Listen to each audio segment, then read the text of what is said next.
সুপ্রিয় দর্শক শ্রোতা, আমি নিজামূলক বিপুল দেশবার্তা টকশো থেকে আপনাদের সবাইকে স্বাগত জানাচ্ছি। যে যেখান থেকে অনুষ্ঠান দেখছেন দেখবেন, সবার প্রতি শুভেচ্ছা এবং শুভকামনা। নিশ্চয়ই আপনারা জানেন যে ইরানে ইসরায়েল এবং যুক্তরাষ্ট্রের হামলায় ইরানের সর্বোচ্চ ধর্মীয় নেতা আয়াতুল্লাহ খামেনি মারা গিয়েছেন। তার মৃত্যুর পর যুক্তরাষ্ট্রের তরফ থেকে ট্রাম্প, ইসরায়েলের তরফ থেকে বেঞ্জামিন নেতানিয়াহু আহ্বান জানিয়েছিলেন ইরানি জনগণকে রাস্তায় নেমে আসতে এবং ইরানি যে শাসন তার বিরুদ্ধে রাস্তায় নেমে একটা আন্দোলন গড়ে তুলতে। কিন্তু খামেনির মৃত্যুর পর পুরো ইরান এখন উত্তাল, খামেনির পক্ষে রাস্তায় নেমেছেন মানুষ।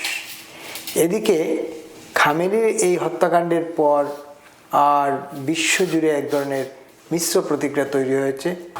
ইরানে হামলার পর পাল্টা জবাব দিয়েছে ইরান এবং ইরান মধ্যপ্রাচ্যের প্রায় সবকটি সেনাঘাঁটিতে, আমেরিকান ঘাঁটিতে হামলা চালিয়েছে তারা।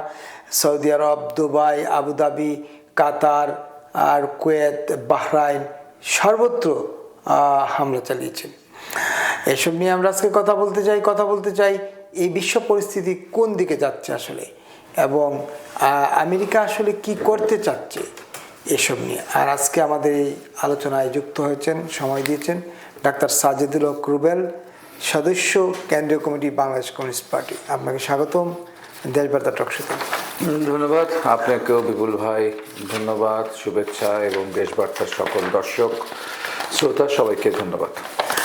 এই যে একটা আমরা টের পাচ্ছিলাম যে কোনো সময় ইরানের উপর হামলা হবে, ইরানের রেজিম চেঞ্জ হচ্ছে এই হামলার মূল কারণ, এটা পরিষ্কারভাবে ট্রাম্পের কথাবার্তায় বোঝা যাচ্ছে।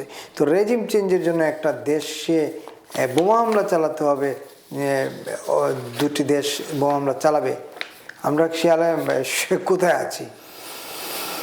ধন্যবাদ। আমরা এমন একটা পলিটিক্যাল অ্যারেনায় প্রবেশ করছে সারা পৃথিবী, যেখানে ট্রাম্পের মতো একজন বিপজ্জনক মানুষ হচ্ছে এখন বিশ্ব মোড়লের ভূমিকায় অবতীর্ণ হয়েছেন। তিনি আজকে কাউকে হত্যা করছেন, তিনি গতকাল কাউকে অপহরণ করেছেন। আপনারা জানেন ভেনেজুয়েলার প্রেসিডেন্ট নিকোলাস মাদুরোকে অপহরণ করে নিয়ে গেছেন, এবং তারপর দেখবে কি নির্লজ্জ, কিরকম সোজা এবং সাপটা বিষয়। সেটা কি? তেলের চুক্তি, তেল ক্ষেত্র। ভেনেজুয়েলার এই বিশাল তেলের হচ্ছে গিয়ে ভান্ডার ভেনেজুয়েলাতে, এবং সেই ভেনেজুয়েলার তেলের উপরে চোখ পড়েছিল আমেরিকার। এখন সেই তেলের জন্য ভেনেজুয়েলার সরকারকে তার পক্ষে আনার চেষ্টা করেছেন। একসময় ভেনেজুয়েলার সরকার ছিল মার্কিন যুক্তরাষ্ট্রের পক্ষের সরকার, তখন কোনো সমস্যা হয় নাই। কিন্তু হুগো সাভেজের নেতৃত্বে যখন ভেনেজুয়েলার বামপন্থী জাতীয়তাবাদীরা ক্ষমতা দখল করলেন, তখন থেকে সমস্যা শুরু হয়ে গেল আমেরিকার।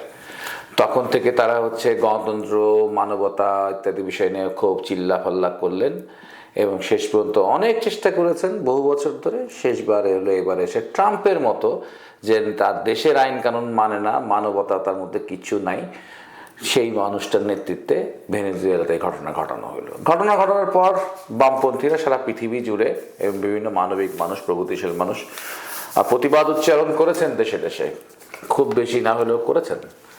কিন্তু এবার হচ্ছে তারা আরেক ধাপ অগ্রসর হয়ে গেল। সেটা হচ্ছে আমরা দেখলাম যে ইরানে হামলা চালালো আমেরিকা এবং ইসরায়েল যৌথভাবে, এবং সেই আমেরিকার নেতৃত্বের এই হামলায় ইরানের প্রধান রাজনৈতিক নেতার মৃত্যু ঘটল। তিনি দেশের রাষ্ট্রের একটা সবচেয়ে গুরুত্বপূর্ণ এবং প্রধান ব্যক্তিত্ব, এবং এই মৃত্যুর আগেও আমরা দেখেছি ইরানে প্রায় 10-20 হাজার মতান্তরে মানুষ হত্যা করা হয়েছে, এবং সেটা হচ্ছে সেখানে একটা আন্দোলন করবার চেষ্টা করা হয়েছিল এই খামেনির পতনের জন্য। সেখানে অনেক রক্তপাত হয়েছে, সব পক্ষের রক্তপাত হয়েছে, রক্তপাতের মধ্য দিয়ে সেই আন্দোলনটি ব্যর্থ হয়েছে। আন্দোলনটি যখন চলাকালে তখন আমরা দেখেছি যে খোমেনি বলার চেষ্টা করেছেন যে এটা হচ্ছে আমেরিকার মদতপুষ্ট একটি আন্দোলন, ইসরায়েলের মদতপুষ্ট একটি কালার রেভুলেশন।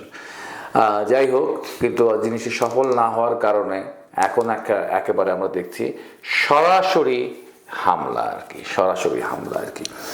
এই সরাসরি হামলা যে প্রেক্ষাপট, এই প্রেক্ষাপটে সারা পৃথিবী একটু হকচকিয়ে গেছে যে পৃথিবী কোন দিকে যাচ্ছে। এবং ইরান তো বসে নাই, ইরান হচ্ছে পাল্টা তেল আবিব, ইসরায়েলের তেল আবিবে হামলা করেছে কাতারে, হামলা করেছে ওমানে, সংযুক্ত আরব আমিরাতে, যেখানে যেখানে মার্কিন ঘাঁটি রয়েছে সেই মার্কিন ঘাঁটিগুলো তো ইরান হামলা করেছে। অর্থাৎ পৃথিবীতে আরেকটি বড় যুদ্ধ এখন পৃথিবী প্রত্যক্ষ করছে। এবং এটার একটা বেশ প্রত্যক্ষ ফলাফল হিসেবে যে ঘটনা ঘটেছে যেটা খুব ভয়ঙ্কর, সেটা হচ্ছে হরমুজ প্রণালী, এটা আবার বন্ধ করে দিয়েছে ইসরায়েল, ঠিক আছে, নিরাপত্তার খাতিরে। এবং হরমুজ প্রণালী বন্ধ করে দেওয়াটার মধ্য দিয়ে যেটা ঘটে সেটা হচ্ছে যে অর্থনৈতিক ক্ষেত্রে সারা পৃথিবীর অর্থনীতি কিন্তু হচ্ছে চ্যালেঞ্জের মুখে পড়বে। অর্থাৎ পৃথিবীকে আবার যুদ্ধ বিগ্রহের মধ্যে নিয়ে যাওয়ার যে আমেরিকার প্রচেষ্টা, সেই প্রচেষ্টার দিকে যাচ্ছে। এক্ষেত্রে আমাদের একটা জিনিস বুঝতে হবে, ইরানের এই ঘটনাটাকে যদি দেখতে চাই, এটা হচ্ছে কি বাস্তব প্রেক্ষিতটা আসলে বোঝা দরকার আছে। সেই বাস্তব প্রেক্ষিত হচ্ছে এখানে দুটো বিষয়। একটি বিষয় হচ্ছে সমর অস্ত্র শিল্প বা যেটাকে বলে ওয়ার ইন্ডাস্ট্রি আমেরিকার, এটি একটি গুরুত্বপূর্ণ উপাদান। আরেকটি হচ্ছে জ্বালানি সম্পদ বা তেল গ্যাস। এই যে দুটো জিনিস, এই দুটো জিনিসকে যদি গুরুত্ব দিয়ে হচ্ছে গিয়ে পৃথিবীর মানুষ বুঝতে না পারে, তাহলে তারা বুঝতে পারবে না এই যুদ্ধগুলো যে বাধে, সে যুদ্ধের বাধার কারণ কি, এবং যুদ্ধের মধ্যে দিয়ে যা কিছু ঘটে তার কারণ কি, তার পেছনের কারণ কি, এটি হচ্ছে আপনি কখনো বের করতে পারবেন না। দেখেন, আমেরিকা এমন একটা দেশ যার দেশের অর্থনীতির প্রায় 39% নির্ভর করে হচ্ছে ওয়ার ইন্ডাস্ট্রির উপরে। অর্থাৎ তারা যে যুদ্ধাস্ত্র নির্মাণ করে, তারা যে বিমান নির্মাণ করে, যুদ্ধ বিমান নির্মাণ করে, তারা যে গুলি, মানে মানুষকে মারার জন্য যে যে যে জিনিসগুলো তারা উৎপাদন করে, সেই জিনিসগুলো বেচেই, সেই জিনিসগুলো বিভিন্নভাবে বেচে, কখনো সরকারের কাছে বেচে বিভিন্ন দেশে, কখনো হচ্ছে বেসরকারি যারা রয়েছে, বিদ্রোহী যারা রয়েছে তাদের কাছে বিক্রি করে, কখনো সরকার এবং বিপক্ষ দুই গ্রুপের কাছে তারা বিক্রি করে, কখনো কখনো তারা নিজেদের যুদ্ধ করে সে অস্ত্র খরচ করে, যেটা জনগণের ট্যাক্সের টাকা, সেটা হিসাব দেওয়া হয়, এখানে এত টাকা খরচ হয়েছে অমুক জায়গায় গণতন্ত্র প্রতিষ্ঠা করবার জন্য, অমুক জায়গায় মানবতা প্রতিষ্ঠা করবার জন্য আমাদের হচ্ছে এত $1 বিলিয়ন অস্ত্র বা এত $1 ট্রিলিয়ন অস্ত্র খরচ হয়েছে। এইভাবে করে জনগণকে বুঝ দেওয়া হয়, জনগণের ট্যাক্সের টাকায় তার এই ওয়ার ইন্ডাস্ট্রি চলে। এই ওয়ার ইন্ডাস্ট্রি যদি না চলে তাহলে আমেরিকার অবস্থা কি হবে? ধরুন ইউরোপের মানুষ আর কাপড় চোপড় পরছে না, মানে বাংলাদেশ থেকে আর কাপড় চোপড় কিনছে না আর কি। বাংলাদেশে তারা যে কাপড় সেলাই করতে পাঠায়, সেই কাপড় সেলাইয়ের কাজটা আর তারা করছে না আর কি। তাহলে বাংলাদেশের অর্থনীতির অবস্থা কি হবে ভাবুন একবার। ঠিক তেমনি পৃথিবীতে যে যুদ্ধ না থাকে, পৃথিবী যদি মানে মানুষ হত্যা করার উৎসব না হয়, পৃথিবীটাকে যদি বদ্ধভূমি না বানানো হয়, তাহলে হচ্ছে আমেরিকার অর্থনীতি একটা বিরাট ধসের মুখে পড়বে, বিরাট বিপদের মুখে পড়বে। এবং সেই কারণে পৃথিবীতে যুদ্ধ চায় আমেরিকা, যুদ্ধ চায় আমেরিকা। এবং সেই আমেরিকা এই যুদ্ধের ক্ষেত্রে দেখবেন যে দীর্ঘকাল ধরে হচ্ছে ইসরায়েলকে একটি মানে একটা বলা যায় হচ্ছে কুষ্ঠের ক্ষতের মতো একটা ক্ষত হচ্ছে পুরো মধ্যপ্রাচ্যে বয়ে বেড়াচ্ছে প্রায় 75 থেকে 80 বছর হয়ে যাবে এই এই যে দহন যেটা এখানে চলছে।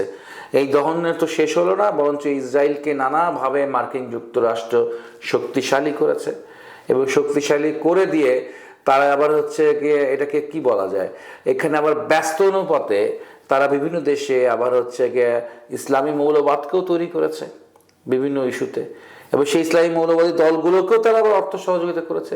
তারা FBI এর মাধ্যমে ট্রেনিংও দিয়েছে, এই আফগানিস্তানে তালেবান থেকে শুরু করে এই ISI এর সাথে তাদের যোগাযোগ ছিল আমেরিকার CIA এর।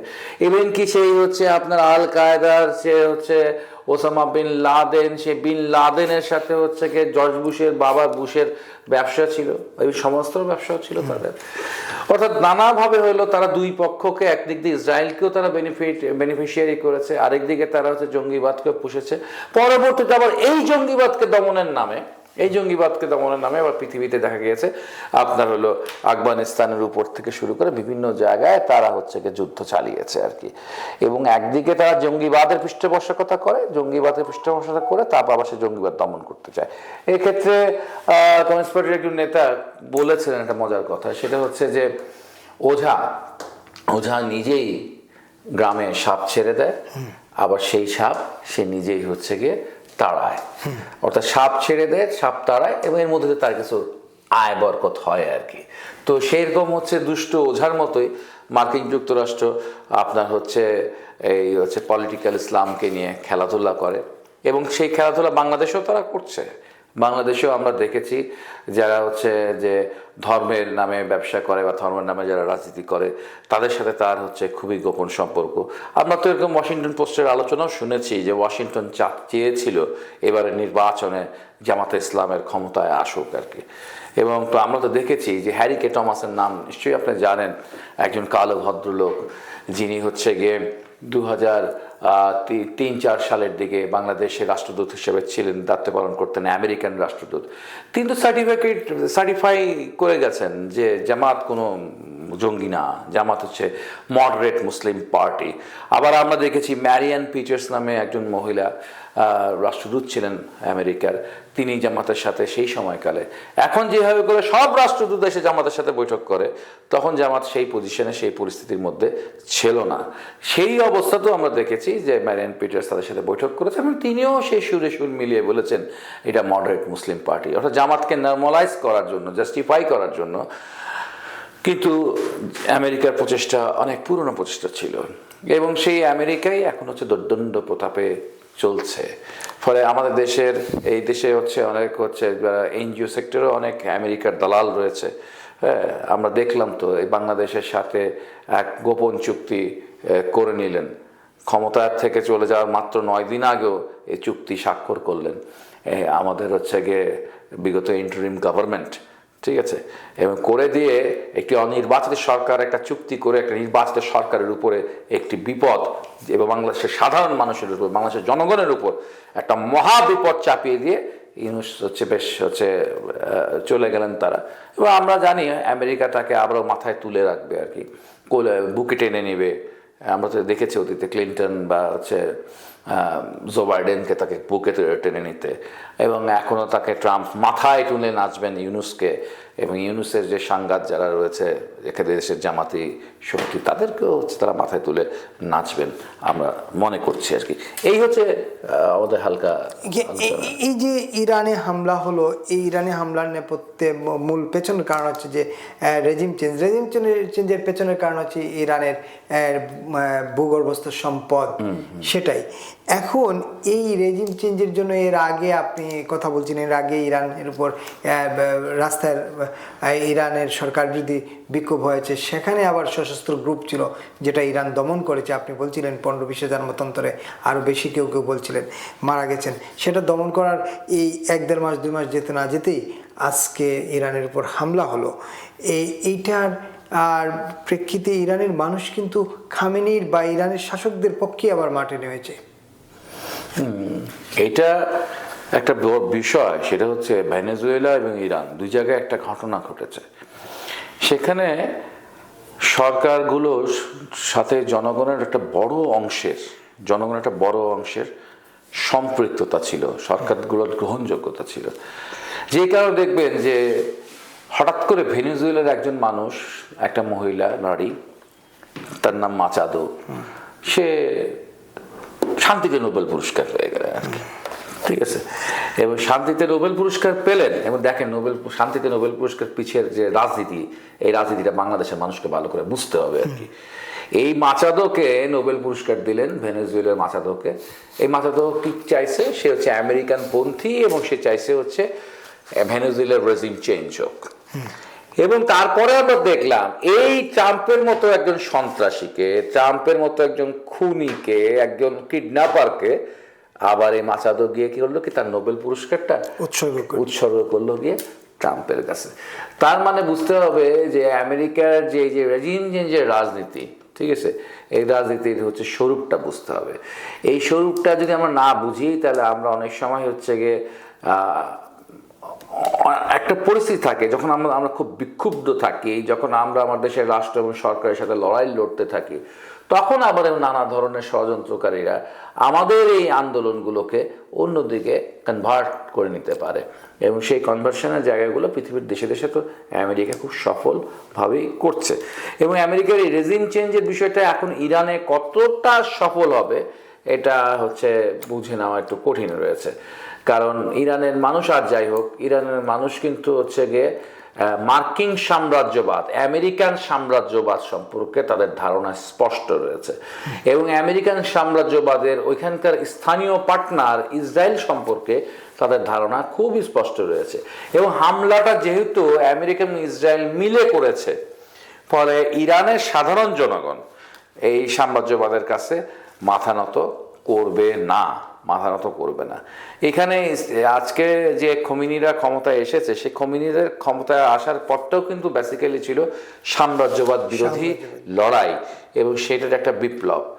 ইরানের ইতিহাসটা ছোট্ট করে 2-3টি কথা বলতে হবে, একটা নাম মনে রাখতে হবে। একজন প্রগতিশীল ব্যক্তিত্ব এক সময় এই রেজা শাহ পাহলবিদেরকে, ইরানের রাজতন্ত্রকে এবং ইরানের সেই আমেরিকার দালাল যে শাসক গোষ্ঠী ছিল তাদেরকে চ্যালেঞ্জ করে প্রথম ওখানে কিন্তু একজন প্রগতিশীল ব্যক্তি, একজন বামপন্থী ব্যক্তি, একজন কমিউনিস্ট, তার নাম ছিলেন ডক্টর মোসাদ্দেক, তার নেতৃত্বে সে দেশে কিন্তু একটা গণঅভ্যুত্থান হয়েছিল।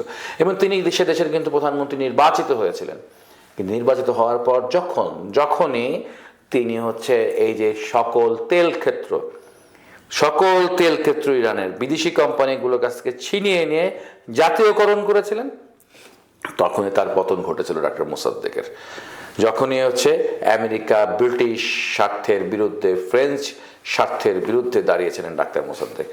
এরও প্রায় বছর 10 পরে আবারও গণতন্ত্রের আন্দোলন শুরু হয়েছিল, সাম্রাজ্যবাদ বিরোধী আন্দোলন শুরু হয়েছিল। সেই আন্দোলনটার মধ্যে যেমন হচ্ছে খোমেনির দলও ছিল, খোমেনির লোকেরা ছিল, তার দল তৈরি হয়নি তখনও। এবং তখন ইরানের যে বামপন্থী দল তুদে পার্টি ছিল, সেটা ইরানের সবচেয়ে বড় রাজনৈতিক দল ছিল। কিন্তু সবচেয়ে বড় রাজনৈতিক দলকেও হচ্ছে ইরান থেকে হাওয়া করে দেওয়া হয়েছে, সেখান থেকে হাওয়া করে দেওয়া হয়েছে আর কি। এবং ফলশ্রুতিতে ইরানে এখন মানুষ কিন্তু অনেকটা নেতৃত্বহীন। ইরানের মানুষ নেতৃত্বহীন, তুদে পার্টি আছে, তারা বিদেশ থেকে, প্রবাস থেকে হচ্ছে রাজনীতি করবার চেষ্টা করেন, আন্দোলন করবার চেষ্টা করেন। তেমন এক পরিস্থিতিতে আমার মনে হয় না এত সহজ হবে ট্রাম্পের পক্ষে এবং আমেরিকার পক্ষে হচ্ছে এই আমূল একটা রেজিম চেঞ্জ করে দেওয়া আর কি। এই খামেনির মৃত্যুর প্রেক্ষিতে 40 দিনের শোক ইয়ে করেছে তারা, রাষ্ট্রীয় শোক কর্মসূচি ঘোষণা করেছে। এবং এই খামেনির মৃত্যুর প্রেক্ষিতে আসলে ইরান কি ধরনের হুমকির মুখে পড়লো, আসলে ক্ষতির মুখে পড়লো, নাকি এটা তারা কাটিয়ে ওঠার জন্য যে তাদের যে একটা প্যানেল থাকে, সেই প্যানেলের মধ্য দিয়ে তারা কি? আসলে ইরানের ক্ষয়ক্ষতিটা বেশ কয়েক বছর ধরেই হচ্ছে। একেই তো সেখানে নানা ধরনের অবরোধ রয়েছে, তারপরে কিন্তু আপনি দেখবেন একে একে ইরানের বিভিন্ন হাত পা কাটা হয়েছে আর কি। তাদের রিপাবলিকান গার্ডের, তাদের যে রেভলিউশনারি গার্ড, তার প্রধানকে হত্যা করা হয়েছে, বিভিন্ন মানুষকে হত্যা করতে এবং তাদের যে ইন্টারন্যাশনাল উইং ছিল, হ্যাঁ, সেই উইং অর্গানাইজেশনগুলো যদিও তারা মিলিয়ে অনেক ক্ষেত্রে জঙ্গিবাদের সাথে আছে, যাই হোক তাদেরকেও কিন্তু কেটে ছোট করে দিছে তারা। এবং একটা পর্যায়ে ইরানের যে বিগত যে হামলা, সেই হামলাটা কিন্তু ইরানের অর্থনীতির উপর একটা বিরাট প্রভাব বিস্তার করছে। সেখানে যখনই তা ইরানের অর্থনীতি ক্ষতিগ্রস্ত হয়েছে, অর্থনীতির উপর হামলা হয়েছে, মানুষের হচ্ছে গিয়ে জীবন মানে ধারণ করা কঠিন হয়ে গেছে, জিনিসপত্রের মূল্য বেড়ে গেছে, তখনই কিন্তু মানুষ হচ্ছে গিয়ে রাস্তায় নেমে এসেছিল আর কি। মানুষের জীবন মানের উন্নয়নের দাবিতেই, মানুষের নিত্য প্রয়োজনীয় জিনিসের দামের বৃদ্ধির প্রতিবাদেই কিন্তু বেসিক্যালি মানুষ রাস্তায় এসেছিল সে সময় আর কি। তো এটা আসছে এই কারণে যে মার্কিন যুক্তরাষ্ট্র সেখানে অবরোধ করে তাকে আটকাতে পারে নাই, অর্থনীতি খুব একটা দমাতে পারে না। অবরোধ তো বহু বছর ধরে চলতেছে, কিন্তু ইরানের যে নিজস্ব অর্থনৈতিক যে ডায়নামা আছে, সেই ডায়নামাতে তারা হচ্ছে হামলা করছে বেসিক্যালি। এবং সেটা হামলা প্রতিরোধ করার জন্য সামরিক খাতেও ব্যয় বরাদ্দ করতে হয়েছে। অনেক সামাজিক নিরাপত্তা থেকে তাদের বাজেট সংকোচন করে সামরিক খাতে বাজেট বাড়াইতে হচ্ছে। এবং সামরিক খাতে যখন, প্রতিরক্ষা খাতে যখন বাজেট বিশাল চলে যাবে, এবং সামাজিক খাতে, শিক্ষা খাতে, স্বাস্থ্য খাতে, বিভিন্ন ভর্তুকির খাতে যখন কমে যাবে, তখন তো মানুষ হচ্ছে গিয়ে অস্থির হয়ে ওঠেন আর কি। এই অস্থিরতার সুযোগটা অনেকে নেন, দেশীয় শক্তিও নেন, বিদেশি শক্তিও নেন। একেবারে। তাহলে খামেনির পরবর্তী নেতা কে হচ্ছে, বা কারা নেতৃত্ব দিবে এই বিষয়টি স্পষ্ট নয়। তবে ইরানের এই যে ইরানের যারা ক্ষমতায় আছেন তারাই হচ্ছে বিকল্প নেতৃত্ব হিসেবে আপাতত তৈরি আছেন আর কি। আমার মনে হয় না এটা হলো টোটাল রেজিমটাই তারা পাওয়ারটা তারা চেঞ্জ করতে পারবে। এবং হচ্ছে ইরানের খমিনি উত্তরকালে, আয়াতুল্লাহ খমিনি উত্তরকালের যে ইরান, সেই ইরানেও আমার মনে হয় পররাষ্ট্র নীতি বা আমেরিকা সম্পর্কের নীতি আগে যা ছিল এখনও তাই থাকবে। আগেও ইরান ছিল আমেরিকা বিরোধী, আগেও ইরানের পাশে ছিল হচ্ছে আপনার সমাজতান্ত্রিক চায়না, আগেও ইরানের পাশে ছিল রাশিয়া, এখন চীন এবং রাশিয়া ইরানের পাশে আছে, পৃথিবীর প্রগতিশীল মানুষ ইরানের পাশে আছে, ইরান থাকবে তাদের পাশে, এবং একই সাথে ইরান থাকবে মার্কিন ষড়যন্ত্রের বিরুদ্ধে, আমেরিকার বিরুদ্ধে। ইরানের প্রেসিডেন্ট পেজেশকিয়ান বলছেন তারা খামেনি হত্যার প্রতিশোধ নেবেন। হ্যাঁ, অবশ্যই প্রতিশোধ না হোক, প্রথমত আমার মনে হয় প্রতিরোধ করার প্রয়োজন রয়েছে। আগে প্রতিরোধ যুদ্ধে জিততে হবে, তারপর প্রতিশোধের ব্যাপারটা আসে আর কি। তো আমার মনে হয় হচ্ছে প্রতিরোধটা খুব গুরুত্বপূর্ণ। আরেকটা বিষয় হচ্ছে মধ্যপ্রাচ্যে কি যুদ্ধটা ছড়িয়ে পড়লো নাকি, এই যে মধ্যপ্রাচ্যের দেশগুলোতে ইরান যে হামলা চালালো আমেরিকান ঘাঁটিতে? না, আসলে বিষয়টা সেভাবে ছড়িয়ে পড়ে নাই, কারণ এখানে মধ্যপ্রাচ্যে ধরেন কাতারে হামলা হয়েছে, কাতারের সাধারণ মানুষ টার্গেট নয় ইরানের। ইরানের টার্গেট হচ্ছে আমেরিকান ঘাঁটি আর কি, সর্বত্রই আমেরিকান ঘাঁটি। এই আর কি। আমরা একেবারে শেষের দিকে আসছি, একটু দেশের প্রসঙ্গে একটু আসি। সবচেয়ে আলোচিত বিষয় হচ্ছে পুলিশ হত্যাকাণ্ড। এখন সব জায়গায় আলোচনা হচ্ছে পুলিশ হত্যাকাণ্ডের বিষয়টি, এবং পুলিশ হত্যাকাণ্ডের প্রসঙ্গ ওঠার পর স্বরাষ্ট্রমন্ত্রী যখন বলছেন তদন্ত হবে, এবং মির্জা ফখরুল তার সঙ্গে কণ্ঠ মিলিয়েছেন, তারপর থেকেই আমরা দেখছি যে জুলাই আগস্টে যারা কত বৈষম্য বিরোধী বা কোটা আন্দোলন করেছিলেন, পরবর্তী সরকার বিরোধী আন্দোলন, তারা অনেকটা তটস্থ, ভয়ে আতঙ্কিত, এবং তারা সরকারের যে বর্তমান সরকারি দল বিএনপিকে এবং বিএনপির অঙ্গ সংগঠন নেতাকর্মীদের যুক্ত করে নানা রকম কথা বলছেন যে এইসব কিছুর সঙ্গে বিএনপি জড়িত। এটা কি ভয় থেকে হচ্ছে কি না, এবং পুলিশ হত্যার বিচারটা কত দ্রুত, আপনি কি মনে করেন কত দ্রুত করা যায়? প্রথমত তারা যেটা বলতেছে, বা তাদের একটা নেতা রয়েছে, সে সবসময় মিডিয়াকে তার দিকে টানার জন্য বা ভাইরাল হওয়ার জন্য সে পারলে নিজের নাক কেটে ফেলবে, পারলে নিজের কাপড় চোপড় খুলে ফেলবে। তো এরকম তার ভাষা ব্যবহারও হচ্ছে অত্যন্ত অসংলগ্ন। তো তাকে দেখলাম হচ্ছে সে বলার চেষ্টা করছে যে তখন যত পুলিশ হত্যাকাণ্ড হয়েছে তার দায় হচ্ছে বিএনপির। এইটা দিয়ে দেখেন, এদের চরিত্রটা বোঝার চেষ্টা করেন ভাই, এদের থেকে বলার চেষ্টা করেন। ঠিক আছে, সবাই মিলে একসাথে তারা একটা গণ অভ্যুত্থান করছে, বাংলাদেশের সব মানুষ মিলে একটা গণ অভ্যুত্থান করছে। যখন নিজের পাতে ঝোল কম পড়ে যাচ্ছে তখনই সব বাদ, তখনই হচ্ছে সেই সময়কার সহযোদ্ধার ঘায়ে দিয়ে দিচ্ছে। এটা তো ডেফিনেটলি যে পুলিশ হত্যা সহ সমস্ত যত হত্যা রয়েছে, সমস্ত হচ্ছে যে বিষয়গুলোই তো বিচার একদিন না একদিন হবে, সেটা বিএনপির অধীনে হোক বা সেটা হচ্ছে এনসিপিও ক্ষমতা আসলে তারও অধীনে এটা তার বিচার করা উচিত। কারণ আপনি দেখেন শ্রীলঙ্কায় হচ্ছে আন্দোলনকারী অন্যতম নেতৃত্ব দানকারী সংগঠন যে বেবি, যারা বামপন্থী বটে, যারা ক্ষমতায় এসছে, সেখানকার জনগণ বামপন্থী নির্বাচিত করছে, এবং করার ফলাফলটা কি হচ্ছে? করার ফলাফলটা হচ্ছে সেখানকার অর্থনীতি যেমন ঘুরে দাঁড়াইছে, একই সাথে ওখানে একটা জিনিস দেখবেন যে গণ অভ্যুত্থানের সময় বা তারপরে যেগুলো অরাজক ঘটনা ঘটছে, কোনো ঘটনাকেই কিন্তু জেএপি ছেড়ে দেয় নাই। তার নিজের লোক না পরের লোক বা বাইরের লোক সেটা ব্যাপার না, জেপিপি কিন্তু হচ্ছে সেগুলোর বিচার করেছে, এবং সেখানে একজনের ফাঁসিও হয়েছে, 12 জনের ফাঁসি, 12 জনের ফাঁসি, এমপিকে হত্যার জন্য। ফলে হলো এই বিষয়টাকে তো আপনি মেনে নিতে হবে। ইমিউনিটি এইগুলো তো বিষয় হচ্ছে গিয়ে ক্ষমতাকে ব্যবহার করে হচ্ছে নিজের স্বার্থ আদায়ের বিষয় রয়েছে। মামলার মধ্যে লড়ে বের হয়ে আসতে হবে। এবং আমার তো মনে হয় যে কোনোদিন দেববাদ আওয়ামী লীগ ফিরে আসার পরে এই বিচার হওয়ার চেয়ে বিএনপির হাতে বিচার হইলে আপনাদের জন্য সুবিধা, ঠিক আছে? তখন তো একটা প্রতিহিংসার ব্যাপার আসবে, কিন্তু বিএনপির হাতে বিচার হলে এখানে প্রতিহিংসা থাকবে না, এখানে অনেক বস্তুনিষ্ঠতা থাকবে। কিন্তু তারপরও এইটুকু নেওয়ার মতো সাহস, মানসিকতা তাদের মধ্যে নেই। নাহিদ ইসলাম, একেবারে শেষ প্রশ্ন। নাহিদ ইসলাম বলছিলেন যে এই পুলিশ হত্যার বিষয়টি সেটেল হয়ে গেছে। সেটেল মানে কি? এটা কিভাবে সেটেল হলো? দেশ কি স্বাধীন হয়েছিল যে স্বাধীন হওয়ার পর নতুন করে সংবিধান সব রচনা হবে, নতুন একটা রেভলিউশনের সরকার হয়েছে, এমন তো না। এই সেটেল বলতে তিনি কি বোঝেন তা আমি বুঝি না। ঠিক আছে, সেটেলমেন্ট বন্দোবস্ত এগুলো বলতে তারা কি বোঝেন তারা বুঝি না, তারা নিজেরাও বোঝে না। খালি শব্দ কিছু ব্যবহার করেন আর কি। বললেন নয়া বন্দোবস্ত, নয়া বন্দোবস্তর কোনো নতুন বন্দোবস্ত দেখলাম না। হ্যাঁ, পুরনো জিনিস দেখলাম যে ক্ষমতার জন্য জোট বাঁধা এবং অন্যের ঘাড়ে পা দিয়ে আবার হলো এমপি চিফ হুইপ হওয়া এগুলা। তখন আমরা প্রশ্ন করছিলাম বিভিন্ন জায়গায়, তখন তারা বলছিল না ভাই আমরা তো আসলে জামাতের সাথে আদর্শিক করিনি, আমরা তো নতুন বন্দোবস্তের পক্ষেই আছি। এটা আমরা সেফ ইলেকশনের একটা ট্যাকটিক্যাল ইউনিটি করছি, এখন আবার সেই ট্যাকটিক্যাল ইউনিটি করে চিফ হুইপ হয়েছে আর কি। ফলে এদের কথারও কোনো নাই। আমার দেশের নষ্ট পচা রাজনীতির যে বৈশিষ্ট্য রয়েছে 54 বছরের, সেই একই বৈশিষ্ট্যের উত্তরাধিকার হচ্ছে এই নাহিদ পাটোয়ারি, এরা সবাই একই কাজই করছে আর কি। এটা খুব হতাশা, এটা খুব দুঃখজনক। অসংখ্য ধন্যবাদ ডাক্তার সাজেদুল হক রুবেল আপনাকে, এবং যারা এতক্ষণ দেখছিলেন দেখবেন, সবার প্রতি অনুরোধ দেশবার্তা ফেসবুক পেজটি ফলো দিয়ে এবং ইউটিউব চ্যানেলটি সাবস্ক্রাইব করে আমাদের সঙ্গে থাকুন। আমরা আসি প্রতিদিন সন্ধ্যা 7টায়, দেখা হয় আপনাদের সঙ্গে। সেই পর্যন্ত সবাই ভালো থাকবেন, নিরাপদ থাকবেন, সাবধান থাকবেন। শুভ সন্ধ্যা।